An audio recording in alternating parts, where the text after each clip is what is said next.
In the wide, golden outback of Australia lived a young kangaroo named Joey. He was smaller than the others in his mob, and the older kangaroos often teased him for not being able to hop as far or as high as they could. But Joey had something the others didn't, Inside a noisy arcade, the claw machine stood like a glittering treasure chest. Its glass walls shimmered with neon reflections, and inside a sea of toys waited. Stuffed animals, shiny trinkets, and one little figure who had been waiting the longest. In a bright green jungle, there lived a parrot named Lumo. His feathers shimmered with shades of emerald and gold, and his voice carried the songs of the forest. Every morning, he soared above the treetops, calling out to the rising sun. But one day, Lumo was caught. It was one of those golden summer evenings when the air was warm but not heavy, and the sky had that perfect mix of orange and pink as the sun began to dip.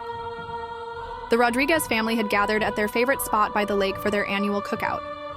The grill sizzled as Uncle Joe. High in the budding branches of spring, two small birds, Lila, a bright yellow finch, and Bramble, a soft brown sparrow, fluttered side by side, searching for a place to call home.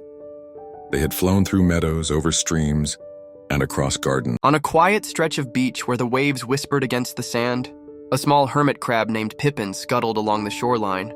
His shell, once a perfect fit, now felt cramped and heavy. Each step reminded him it was time for a change.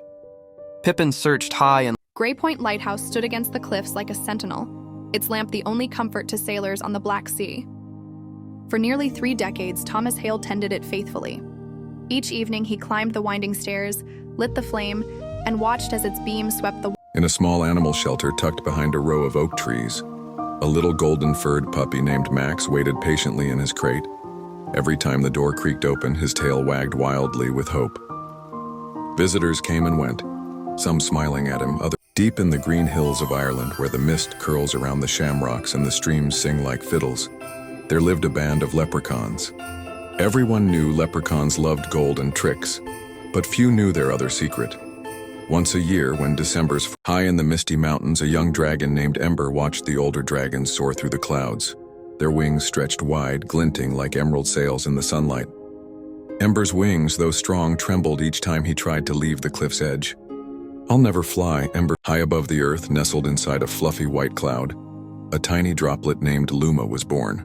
She sparkled in the sunlight, feeling weightless and free. But one day, the cloud grew heavy and dark, and Luma was pulled downward with countless other droplets. On a quiet shelf in a toy shop sat a small, well-made teddy bear with caramel fur and a red ribbon tied neatly around his neck. Day after day, children came in, laughing and pointing at bright new toys, robots that lit up, dolls that could